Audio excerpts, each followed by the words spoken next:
start with the questions, Graeson. I'm so happy to have you here. Okay, my first question is posture is not the sexiest thing to talk about. You and I have actually had this conversation before, but it is one of the most impactful things that you can do on your day-to-day life for feeling better. And so I'm really curious to know, when you were young, Graeson, and deciding what you wanted to do with your, how you wanted to help people, what was it about posture and pain that kind of made you move in that direction as opposed to like any other modality you could have chosen? Sure. Yeah. Well, thanks for having me on, Vanessa. I'm really happy to be here too. Um, I always forget to do that part. I just dive right in. I'm like, listen, yeah, let's get started. it's all good. I mean, you can keep it or cut it, right? Like um, so it's funny because in some ways posture is not a sexy thing to talk about, and then on the other hand, a lot of people make a lot of money talking about posture in particular ways, essentially ways that shame people. um, because Yes. because people do care about their posture a lot. They they have a lot of ideas about how important their posture is to their health and to how other people see them, and they've usually been told by different people in their lives, like how important it is, and two, this is the one right way you should be doing it. Uh, Yes, I've so been told that. but what's not sexy about it for me is how I talk about it, because nuance is not sexy, right? It's so true. Yeah. But to actually answer your question about kind of how I came to be here, without getting too long-winded about it, my background is in human sciences and anthropology and psychology um, and just like straight up biology, right? So I always thought that I was going to be like an academic. I thought I would do that. It turns out when you have ADHD, that's not necessarily the best world for you to be in. And don't get me wrong, I know a lot of academics who are ADHD, but my particular brand, it turns out I didn't really like the actual work of doing it so much. Hmm. I like the knowledge, I like the thinking.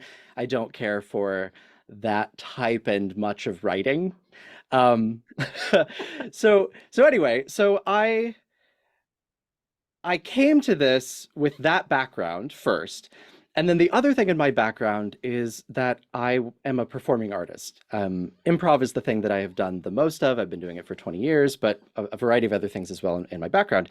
And that's how I came to this thing called the Alexander Technique in the first place. So the Alexander Technique is this method that I'm trained in, and it's what a lot of my stuff is based on, although I don't always do it super directly and specifically, but that's where a lot of this posture stuff and the other ways that I think about these things comes from, is that method.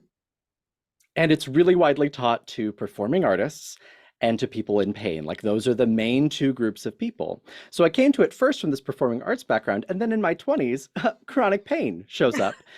Hello, Um, yay. I'm here for the party. That's right. And I was in graduate school, and it was miserable. Not just the graduate school, not all of graduate school is miserable, but the pain was pretty miserable, right? Pretty debilitating. And I remembered this thing that I had done, actually as a pretty young teenager. I think I was 14.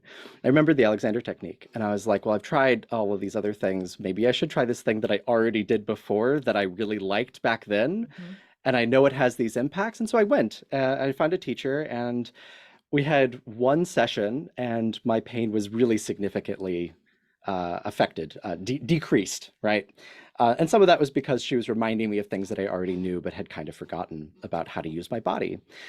And it kind of piqued my interest in that kind of academic way. And I went and I was like, okay, can I come and study your training course? Because she also trained teachers. And she was like, sure, okay, sure, whatever. And then, like 3 months later, I had joined the training course. I think she knew that that was probably what was going to happen.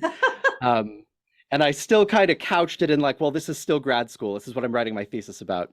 But that's how I got into the work. So it's really been this blending of my science background, this background I have in human performance, and then the fact that I have had and still have chronic pain myself, and that this was a really powerful way to manage it. So I haven't mentioned the word posture in there for a reason. And that's because posture is just like one piece of it, But I love posture as a first piece because posture Hmm. is this really foundational thing. It's really kind of basic, Yeah. but basic. It's one of those things that's simple but not simplistic, simple but not always easy. Hmm. And it's this one thing that we have going on all the time that is this constant interaction between our mind and our body. And so posture is really important to how we can feel on a day-to-day basis, but it's also usually not important in the ways that we think it is. And that's one of the, again, right, the nuance that isn't Yeah. necessarily sexy. But if you tweak it just right, it can still be a little intriguing, and then you can get into it. I'm intrigued. Yeah. And then you're like, oh, well, if I let my posture be like this and I don't push myself quite so hard, I feel a lot better. I wonder how else this applies to my life, right? It's like a gateway Hmm. drug into Yeah. being a little nicer to yourself. Let's get you into feeling better. Start with posture. Yeah, yeah, There were a couple things that you talked about in there. Let's actually go all the way back to the very first thing you said. We're going to come through everything because I think you touched on a lot of stuff. But right at the very first thing you said is that there's sexy ways of talking about it, like you went to your chiropractor or whatever. But then yep, you mentioned that there's shaming that happens. And I want to touch upon that because almost all my listeners have chronic pain or are caregivers for someone with chronic pain or chronic illness. And yeah. shame is a big deal. So can you tell me a little bit about like what kinds of ways are people shamed for their posture? Like how does that manifest? And then what are your thoughts for in terms of like, because I know I've seen a couple of your videos where you make your statement on it. So go follow Graeson on Instagram. But I'd like to hear like how do people do that? How do they shame others? And what do you think about that? Yeah, there are like three or four kind of big domains that people get shamed around posture with. One of them is like social and presentational. So like you need to you need to sit up straight so that people take you seriously, but Hmm. also don't sit up too straight and push out your chest or let your hips move or anything like that because you don't want to be provocative. If you're female presenting, it's that, and then if you're a man, it's like, well, don't be a fairy. I say that because I literally had like a 60-year-old man who couldn't move his hips. Like he would not move his hips when he was walking. It was causing him a huge amount of back pain. And it fundamentally came down to this belief that if he let his hips move, he would look like a flaming homosexual. And obviously, there's nothing wrong with being or appearing to be a flaming homosexual. But for this, For him in you know, particular, it was for keeping him him, from not. yeah, yeah. So there are these various stories that we have been told about ourselves, and then that we tell ourselves, right? We Mhm. internalize it about how we are supposed to present, and a lot of that has to do, or a lot of that is impacted by posture. Um, and then the second one, right? So that's like the social side of things. The second one is this physical side of things. The shame that comes from, well, your pain would be a lot better if you would just hold yourself up. Your pain would be a lot better if you just did the exercises you need to do to be strong enough to hold yourself up, because you're obviously just too weak to do this. And Mhm. either you're weak in your muscles or you're weak in your will. Like you're just like not trying hard enough to do the right things with your body, which is crap, right? All of that is crap. It's crap for a lot of reasons, but one of them is that the things that those people tell you to do with your bodies, there's zero evidence that it's helpful. like like it would be one thing if it were true, like it would still be the wrong way to talk about it. There'd be still so much wrong with it, but it's not even right. You know? So so those are the two big ones, and then within that, like it all starts to blend together, and there can be all of these nuances and these connections that kind of spider out, right? So it can be something can be as simple as like, sorry, Oh, I've brain. been there. That's Yeah. Um people can be, we can also edit it out, which is also great. yeah, that's why I'm not like trying to force my way through it, because I'm like, it'll just get Fix cut, it no in big post. deal. Yeah, fix it in post. Don't have to do it live, so to speak. I mean, nothing wrong with that either way. Anyway, um, so something as simple as how do I hold my hips when I'm walking? Or how do I stand up? How do I sit up when somebody is seeing me, right? These things that seem like they should be kind of small and inconsequential and easy to change if you just think about it, end up weighted with layers of shame about how other people see me, about how I am broken or how I am weak. It ends up layered with also fear, because if I don't hold myself this way, I'm going to get hurt. Hmm. Even though the way that I'm holding myself is actively hurting me, if I don't do this active, painful thing, then it's only going to be worse, right? Like it's this big swirl. And so when I said like there are 3 or 4 big domains, that kind of fear is kind of the third one. Like it's not shame per se, but it kind of is. It's this like taking on of responsibility that isn't real. Like it feels very real. It like the experience of it is very real, but Hmm. that isn't true, Yeah. right? Or um, things going wrong in my life, whether that's a physical thing or a social thing or an emotional thing. Hmm. Um, yeah. And the Yeah. people who do that, right? You mentioned chiropractors, right? Like I don't see the I don't know if that's good or bad, but I don't see a chiropractor. And like, so, but I know that a uh, lot of people do. So I don't know. Is this a good or a bad thing? The way you said that. Say yeah, yeah, something, yeah. Graeson. So what I will say about it is, first off, anything that you do that works for you, that's great. Like if you have a good relationship with somebody, that's amazing. And this isn't what I'm saying isn't specific to chiropractors. It's more they're worse on average in this, but like there are some really wonderful chiropractors out there, and there are some other people who are not chiropractors who are just as bad or worse at this. But these people who are supposed to have our best interests Hmm. at heart, and who are supposed to have the knowledge and the skill to take care of us, chiropractors, physical therapists, doctors, folks kind of in that domain, those are often one of the biggest sources for both the shaming and the misinformation. And they're not, it's not malicious, at least not most of the time. It's not malicious. It's a lot of misinformation. And then it also reinforces this idea that our bodies are like machines, that our bodies are like cars that we go to the mechanic for, and we just need them like popped in the right way. Yeah. Yeah. And then things are fixed. And then if you drive it wrong, that's your fault, right? It's not the mechanic's Yeah. fault for giving you bad information, right? So it's very multi-layered.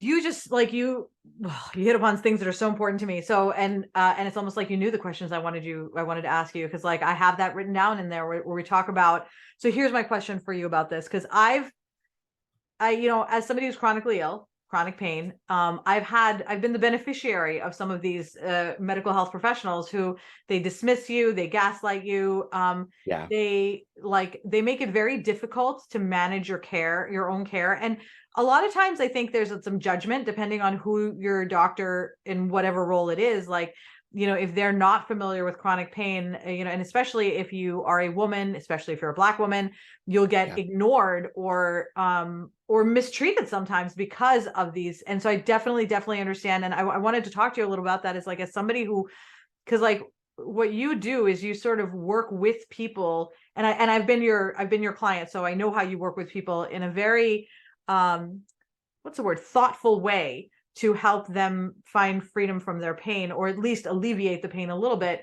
Yeah. um it is so important, I think, for us as individuals to be the CEO of our own healthcare, Mm. because I think, like you said, we rely on these people to tell us what to do, just assuming that because they have an MD after their name, or because they're a chiropractor, they just, I mean, obviously you know what you're talking about, right? Like, and I think that's Mhm. dangerous, right? For people to just automatically assume, like you said, you want to have a good relationship, do your research, do your work, and find someone who's a good fit for you. Do you find, I found this in coaching, I found that I did a lot of work to undo the bad, yeah, okay, you're nodding. So you do a lot of work for like to undo the underlying beliefs that are put in from other medical professionals? Yeah, absolutely. Um, and this is a tricky thing, right? Because we rely on other people's expertise for these things as Mhm. essentially consultants for us. Like if I have cancer, I need an oncologist, right? Um, if like whatever the thing is, the specialty thing Yeah. is, right? So we do need these consultants, but at the same time, when we have to put all of our eggs in that basket, there is this real risk because what if this person doesn't actually know what they're talking about, or what if they're not actually listening to me? Um, you know, my personal experiences with this have been most obvious dealing with psychiatrists just because of the number of them that I've dealt with. Mhm. I kind of gave up on dealing with the with medicine for my pain, a lot quicker. I know, me too. I kind of just gave up on that. But like psychiatrically, like meds are something that's helpful for me, so I do have to like stay engaged with them in order to have access. Anyway, so to actually answer your question, yes, so much of the work that I do is in unpacking and kind of digging out the layers of accumulated beliefs and stories that we have about our bodies individually, right? Everyone's are a little bit different. When you've worked with, hundreds and thousands of people, there's some commonalities that tend to emerge, but everyone is still unique in those things. And probably more uniquely is how we each have to kind of unpack that. And the way that I think about this is because when I'm saying to somebody, well, I would never say this, right? When I'm thinking like, there are some things about what you're saying in the description of how you think your body works that I think might be wrong, right? Like Mhm. that's like the bottom line of what sometimes is going through my brain. I would never say that because I don't want people to go, oh, I'm wrong about this too, right? Like Right. I it's hate not an that feeling. Oh my invalidating God. thing. Thank Absolutely. you It's so much for awful. doing that. It is very meaningful as somebody on the receiving end of that. I don't want to feel like I'm wrong about just one more thing. So thank you. Yeah. And even that like description of my like inner monologue, like that's really not accurate. I'm just trying to boil it down for, Hmm. the sake of explaining this. Um, the way that I approach that is not by saying you don't know anything or everything this person has told you is wrong or like any of that. What I like to do is I want to just like take all of that accumulated belief and just kind of bracket it off, just like set it aside and go back to the basics. Kind of like if you're a scientist testing a hypothesis, right? Like Yeah. you assume that you know nothing, at least that's what you're kind of supposed to do, and you try to disprove things, right? Like that's like the basics of like hypothesis testing. And that's what I try to do with people is because the thing is, I could also be wrong. Like my guess of what something is going on actually usually isn't right, like not 100% right. Like as we go into the experimentation of like, well, what is happening for you in this moment? Okay, when you try this, what happens to Hmm. you in response to that? And not only what happens to you, but then how do you respond to it? Emotionally, physically, intellectually, like what is your response? Because these beliefs and stories and information and all of this also comes along with habits, right? Yep. And these things get layered up, especially over the course of a long term of something like chronic pain, where, on average, like the most common number of providers that somebody's seen before they end up interacting with me is somewhere between 12 and 15. And of course, some people are like way more than that, and very Right. few are less than that.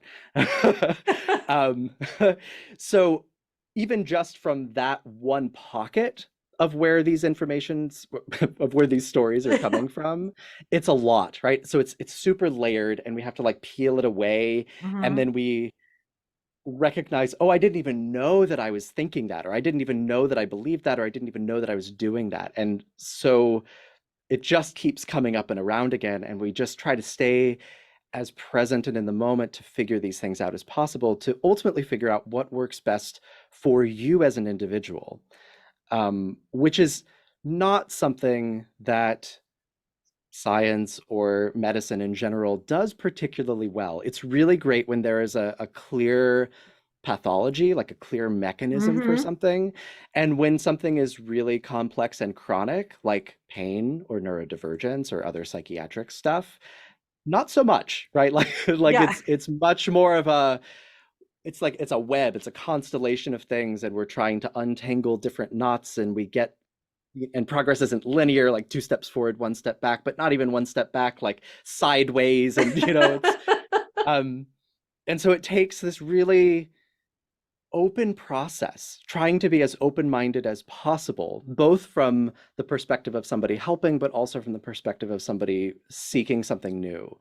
And there is also a very understandable fear that goes with that. Not just fear, but like the fear of invalidation, the fear of getting your hopes up to something new again, because you've been Mhm. disappointed before, you've had promises made before, and then had that turned around and blamed on you, like all of the stuff, Yeah. right? And so going into a process like this with me or somebody who does something like similar to what I do, um, there's actually a risk to it. It's not a physical risk usually, but it is like this, it's this very real emotional risk of like, I don't know if I can open myself up to this again. Hmm. Because at least in like, at least in resignation and at least in like the patterns that I'm set in, there is a sense of control. Yeah. Um, and that has real value.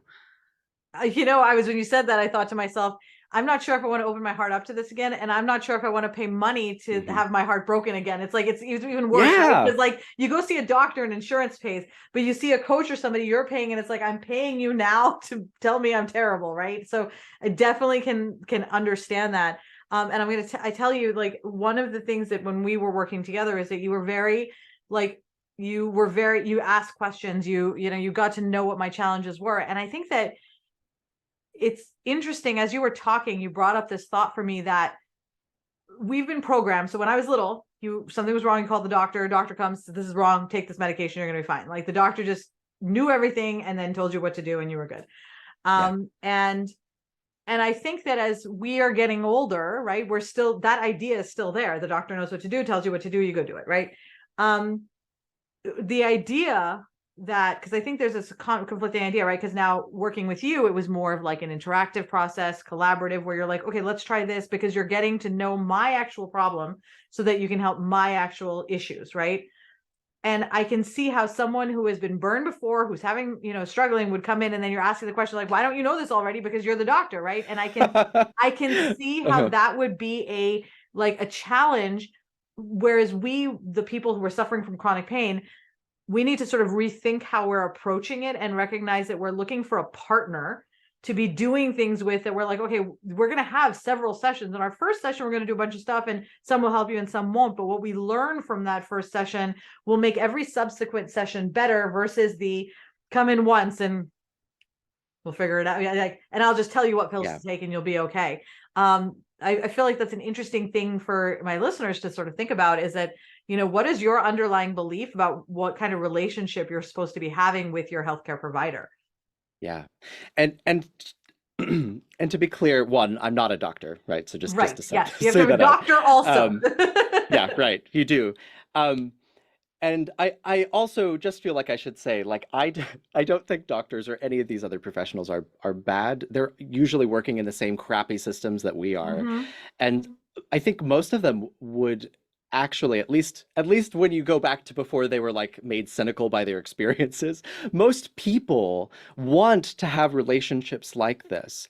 But it is so time and resource intensive, and our systems are not set up for it, that it's almost impossible to do. So even if you find somebody who's willing to do it with you, Yeah. just like structurally, it's incredibly hard. And the reason I say that is not just to be like, I don't know, protecting doctors, like that's not it. It's like when we go into dealing with our consultants, right? Our consultants that we are hiring to give us information about Mhm. ourselves or to provide, services to us, we have to go in kind of realistically, because if we go in with the wrong expectations, we're just going to get further burned. Yeah. Um, and we have to be strategic within the systems. Like, and I think anybody who has dealt with any chronic condition knows this, whether implicitly or explicitly.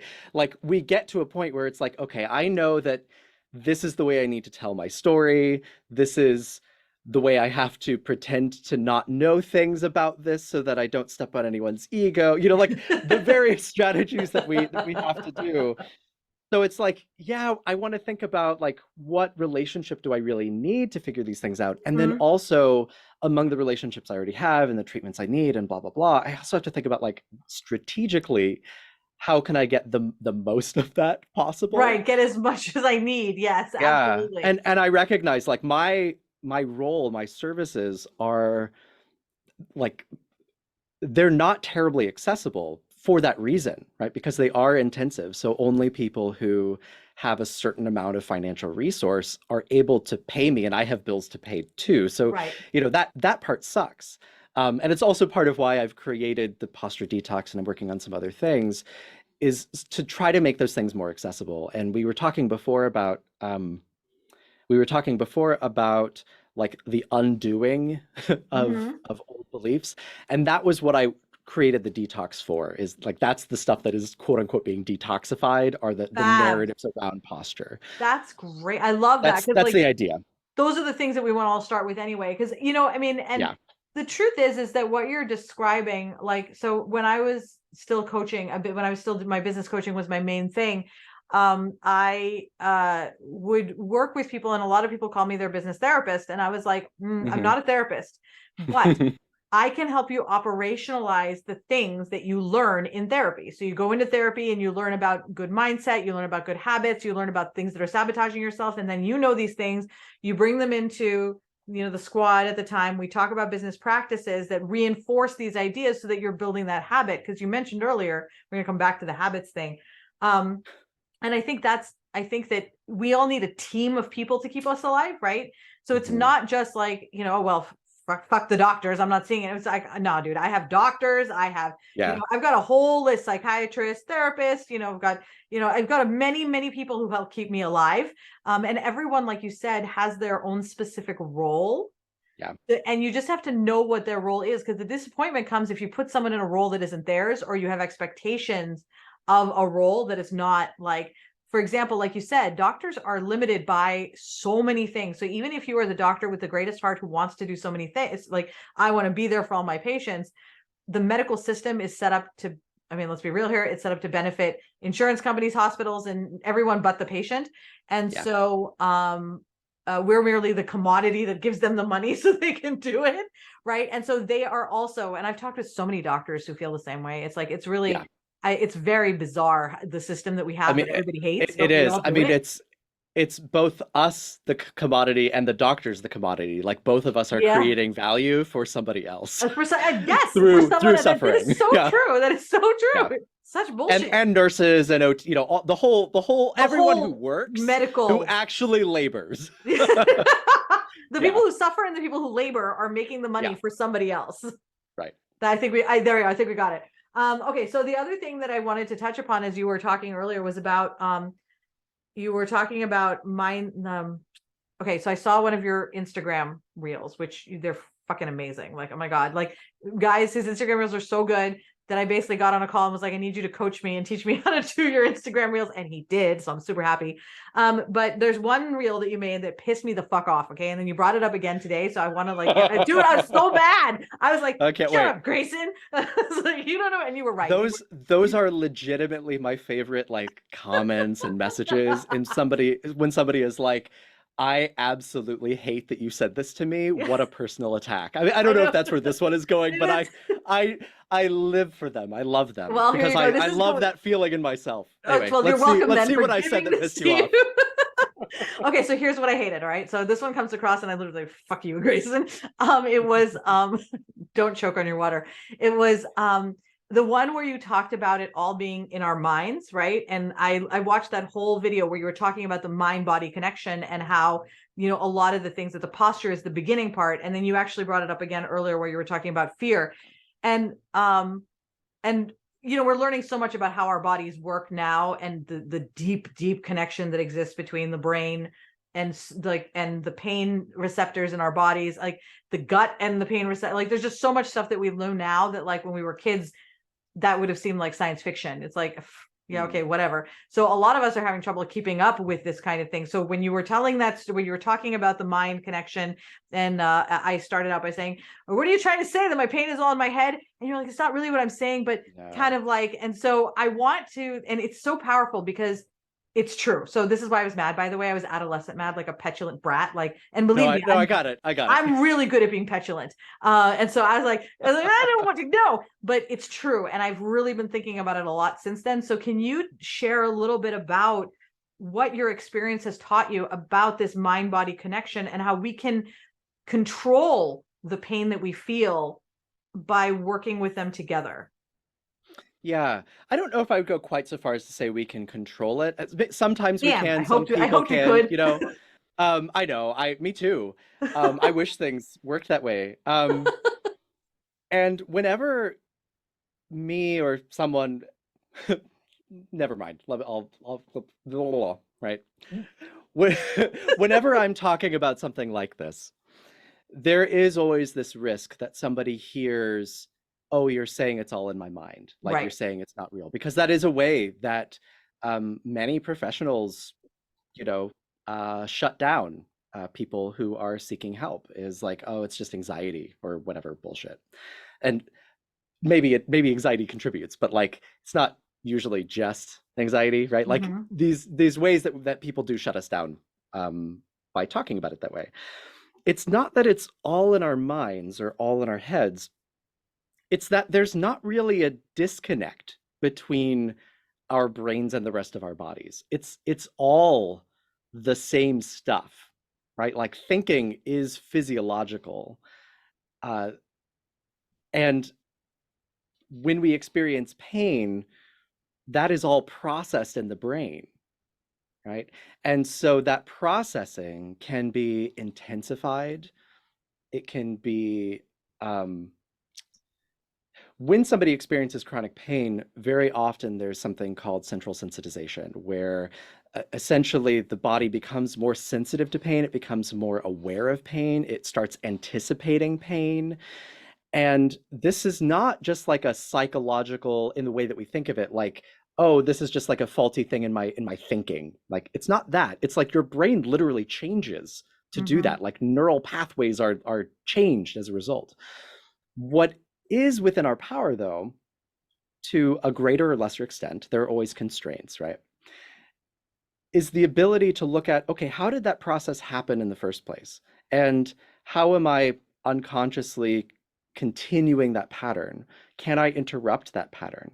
Right? So when I notice that my chronic pain is very my worst, most debilitating pain, I should say, is in my neck and left shoulder in particular. So when I notice that pain, when that flares in particular, how do I respond to it? How I used to respond to it is I dug into it. I was like, for two reasons. I was like, I can fix this. I can massage it. I can mechanically fix this. I just have to release this thing or push this thing into place or whatever. That was one reason. The second reason was when I felt a little bit better, I would go hunting for it. It was like, okay, how far can I move my head this morning? Let me move it as far as I can until the pain is there, right? So what I ended up doing is physically, with all of that manipulation I was doing, and again, to be clear, if you have ways of self-massaging that work for you, like that's awesome. I'm not saying don't do the things that work for you. For me, when I did that, I ended up introducing more inflammation. I introduced more sensitivity. And then when I went hunting for it, then I put myself in this habitual mindset of constantly pushing the boundaries and looking for pain. And Mm-hmm. that becomes this positive feedback cycle that goes out of control. And so we can interact or interrupt that cycle at any of the different points. And so some of that is physical. Like if there is a physical source of the pain, and there usually is, at least something that is like irritating at the bottom or some underlying pathology or an injury or something, even if it's just that there's a spasm going on, sometimes we can interact with it there. And that's usually the only place we think to interact with it, Mm-hmm. right? Is let me physically try to deal with this. But we can also interact with it in terms of how am I responding to it? What am I doing to try to fix this? Is that thing that I'm doing to try to fix this actually helping me, or is it feeding into this in some way, right? And this is just one example of how to start to dig into those patterns. There are a lot of different ways, right? But fundamentally, it's this idea that by looking at just what's happening in the present and seeing the effects of all of the different things that I'm doing, most of the time, there is some freedom to be had, right? There is some more ease to be Mm-hmm. discovered. There is some pain to be lessened. And what that means, like personally for me, I still deal with flare-ups in my neck and shoulder.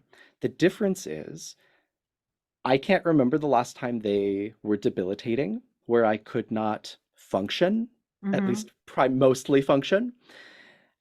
And they last for a day, 2 days, instead of 3, 4 weeks, right? So the intensity is reduced, the length is reduced, the frequency is also reduced.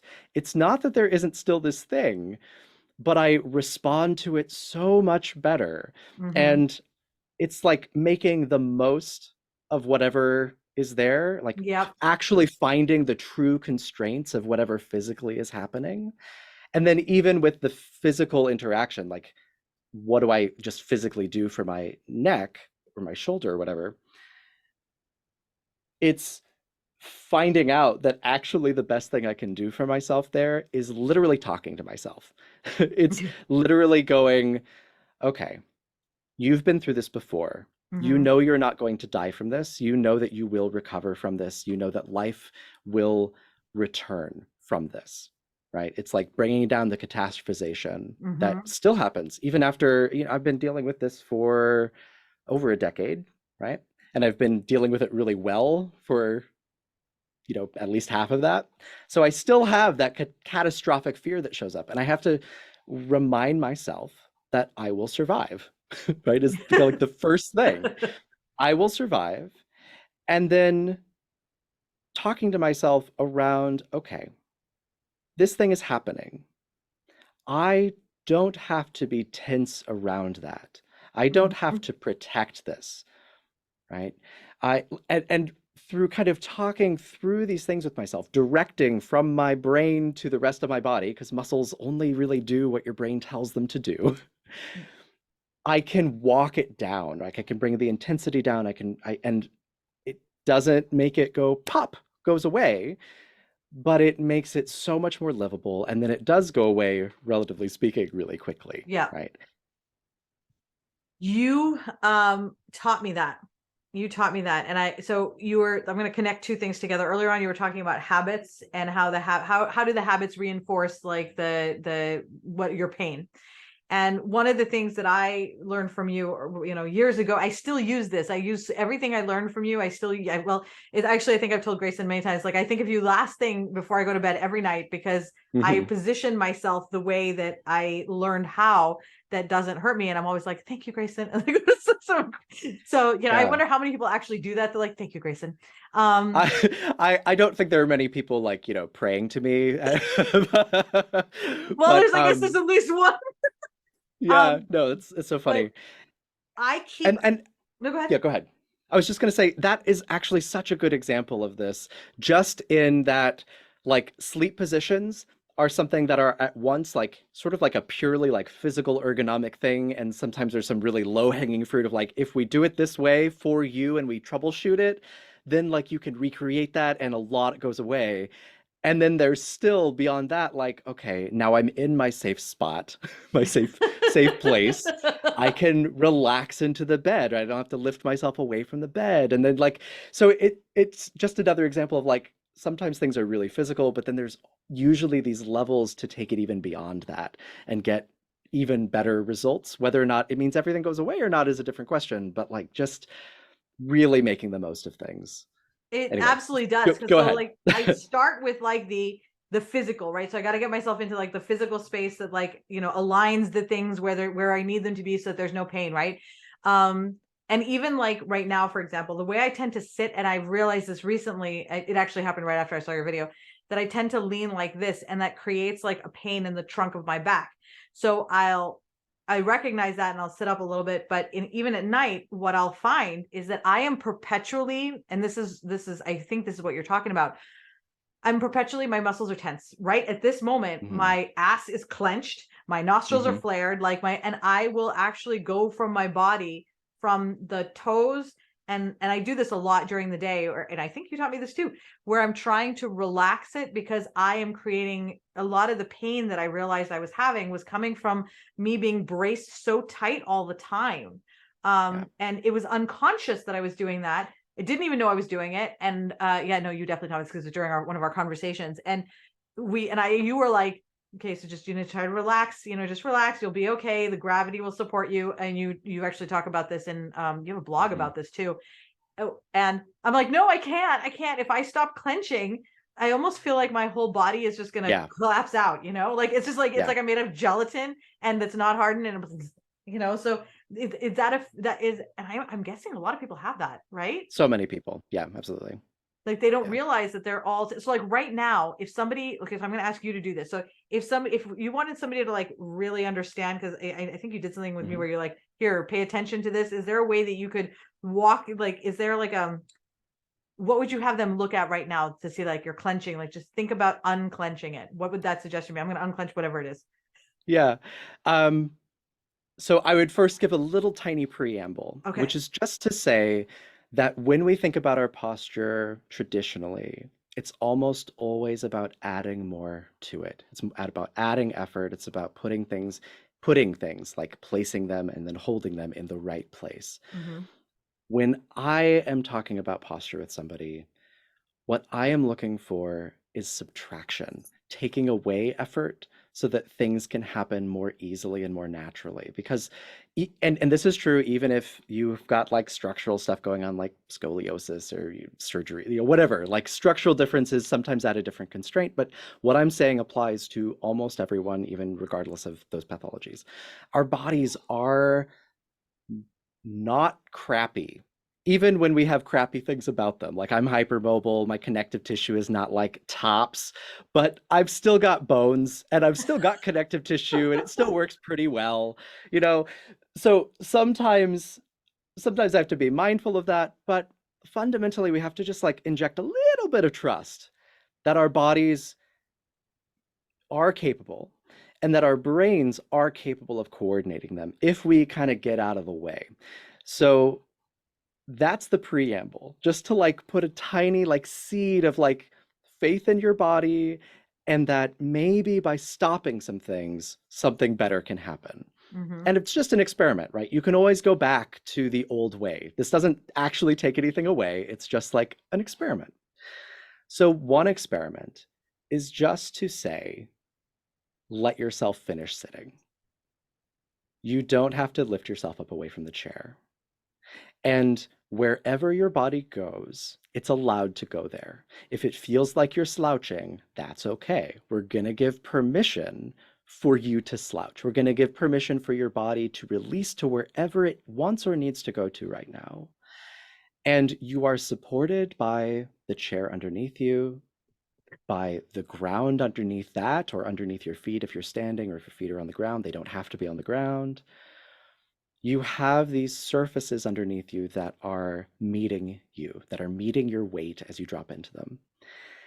And what will be going through a lot of people's heads, if they're even doing it in the first place, what will be going through the head is like, this doesn't feel right. This is wrong. Like, my body is slouched. This is not the right thing. And to that, we say, okay, let's set up some criteria for this. Does this feel easier? Does this feel more sustainable? If you put your other posture back on, does it feel like that's going to fatigue you or make you hurt more? Like kind of do a little before and after Mm-hmm. comparison sometimes. So we make sure we're comparing on the right stuff, which is how is this actually affecting me? And then the second thing is that one, there's really nothing wrong with slouching. But two, if we want you to stop slouching, we have to have you stop fighting the slouch in the first place, because that's a layer on top of the slouch. The slouch is actually a pull down, and we can't release that pull down without releasing the pull up that you're doing against it. So we got to set yourself down before then the next step we could try here is like, so you're letting yourself finish sitting, you're letting your body release, you don't have to hold yourself up. You're allowed to take up space, you're allowed to be in whatever shape you are. And now, from that support underneath you, you get to allow yourself to release upward. You don't have to pull yourself down.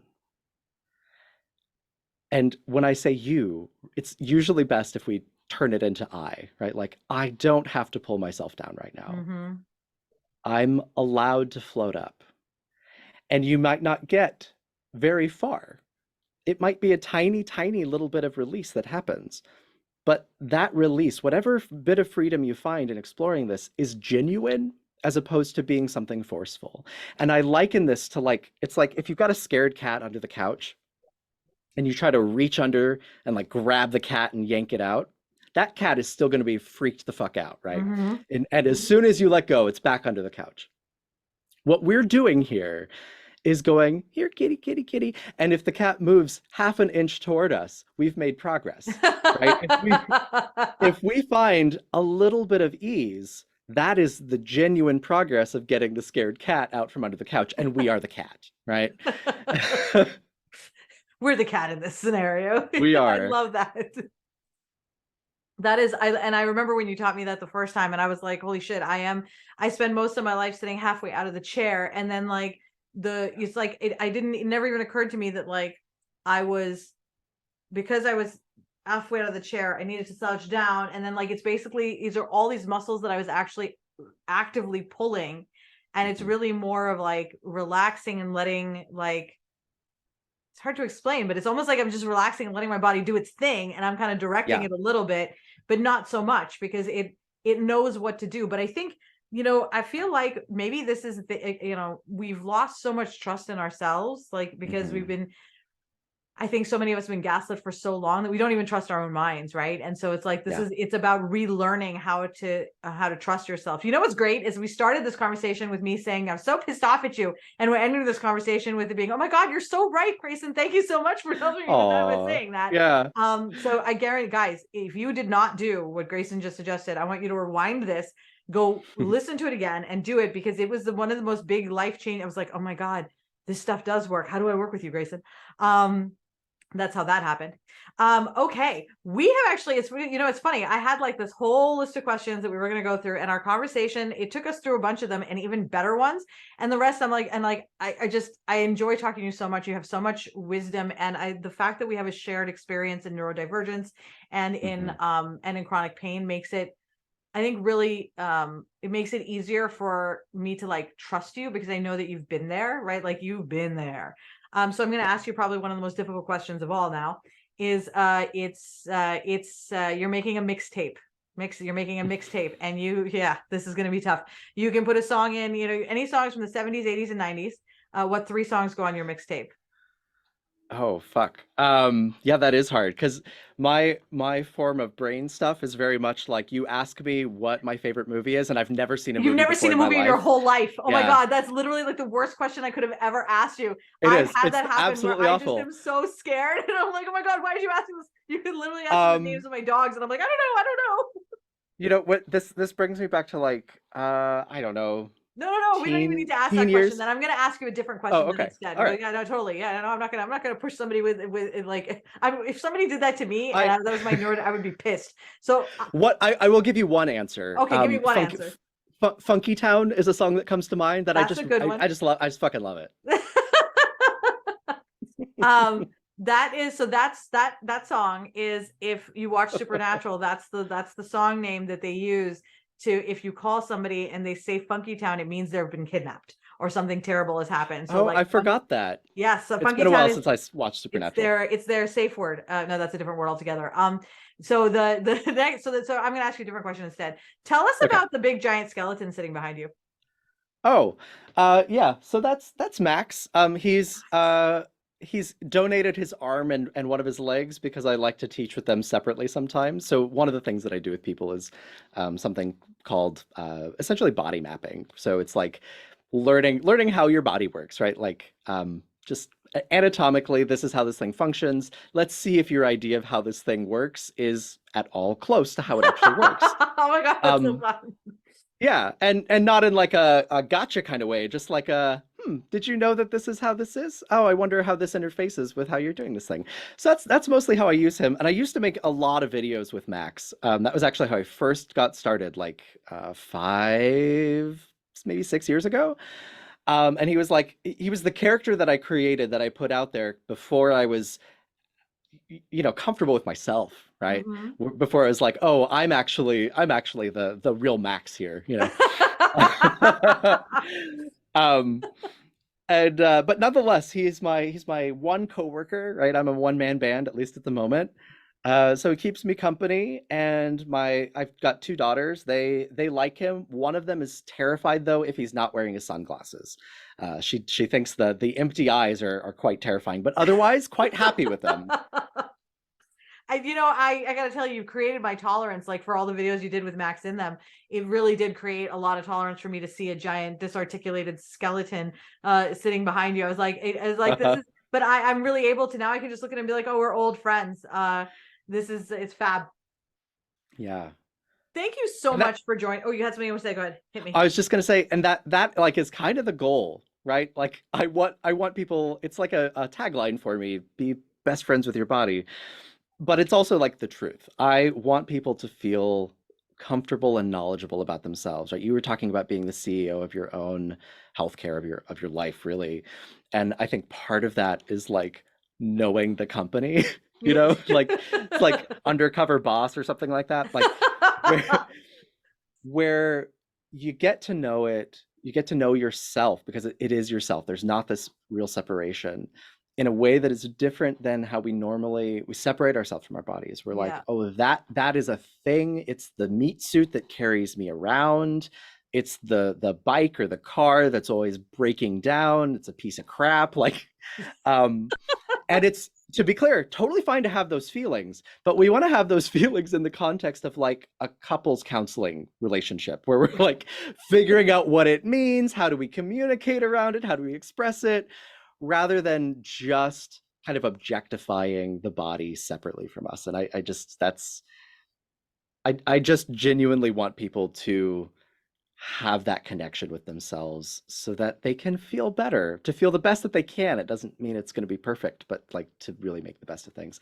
Anyway, yes, it's been lovely being here. Thank Well, you, wait, Vanessa. no, now I'm going to continue on that, and then I'll tell you it's All lovely right. again. So Nick, Lovely. because you hit me with something, because what you just reminded me of. So in my in other episodes of the podcast, Mhm. we've talked about how the starting point for my transformation internally to like loving myself started with me exercising compassion for the inner mean voice that existed in my head and getting to Yeah. know that person, and really like coming from a place of curiosity and love and compassion, as opposed to, like a lot of people will tell you, if the mean voice comes in your head, tell it to shut up and go away. And I'm like, when you respond with violence, that's what you're going to get back, right? So if you Mhm. respond with love, you're going to get some of that back. And as you were just talking, I thought to myself, holy shit. Like I had this, literally, that's why I had to say it, a mind-blowing moment, which is the same thing is true with your body. Like to begin Yeah. to begin to release some of that pain and alleviate it, and it involves understanding, like creating compassion and curiosity about your body, your mind, your soul, your spirit. And it's through that knowledge that you are then able to, it's almost like your kids, right? So think about your kid. If your kid is really upset about something and screaming and yelling, you're not going to tell your kid to shut up and go to the bedroom. You're going to be like, what's wrong? What can I do? How can I help you? And they'll start to give you information, and you'll eventually figure out that, her sister took her toy, and that's where it came from. And now you know how to solve that problem. Either you give her another toy, but whatever the solution is, you know what that is, but you would not ever know that solution if you just turned your back and said, stop your crying. Right. And so, And even there, right? Like with with kids, anyone who's a parent knows you often can't solve the problem, right? Like it's often like it's just a dysregulation. Like there's mhm. like so much to kind of unravel there often, and it's the same with us, right? And when you take that negative voice, or like if you were just doing the little guided thing that I just walked you through, and there are these voices in your head going like, no, that's not possible, I will die if I do that, like whatever it is, we have to actually like get into conversation with that voice to understand it, to Mhm. actually deal with the real fears and needs and stuff that's going on there, if we're going to be able to make a change with it, because we can't just force it. If we force it, we're just doing the same stuff. We're just layering a new habit on top of everything else, new effort, and it doesn't really help. I'm sorry I interrupted you, but No, that's, no, I love it. I was like, this is fab. This is like, I feel yeah. like at the end we're like, oh my god, now we're both like, Ah, I know. I think our ADHD is just totally like exploded now. Well, now I'm going to say thank you, Graeson, so much. I'm so excited that you were here, and I appreciate Yeah. you sharing your brilliance with my audience. If they when they're ready to feel better, where can they find your posture detox? So my website is thismighthelp.us, and I know it's lovely, right? It's so brilliant. I can't even with how brilliant it is. I'll stroke my own ego there. I like my I like my web domain. Okay, so right there, you just hit a button, sign up, and you get started on the posture detox. There are 10 lessons. Each lesson is under 10 minutes. There's one that's 11 minutes, but most of them are shorter than that. And there's an email sequence that goes with it to kind of check in with you. I personally welcome everyone who comes to the course with a video message. Like it's a really great thing, and it is connected to really a community and a forum where you can ask questions and get help. I'm really proud of it, and it's pretty new. So yeah, that's the place to get started, to kind of get a taste for it. More than a taste, like if you do it, it really is a walkthrough of like so many of the things that we just talked about, so many of the different elements. And then if you want more support after that, I'm here. If that supports you enough, that's wonderful. But that's the place to start. Fabulous. And you'll find Graeson in thismighthelp.us in Instagram as well. Like seriously, once you actually follow Graeson, then you'll just get the videos, and then you'll I mean, it's going to change your life. Yeah. Thank you so much, Graeson. Guys, go find Thank you. Graeson. He'll help you. This might help you.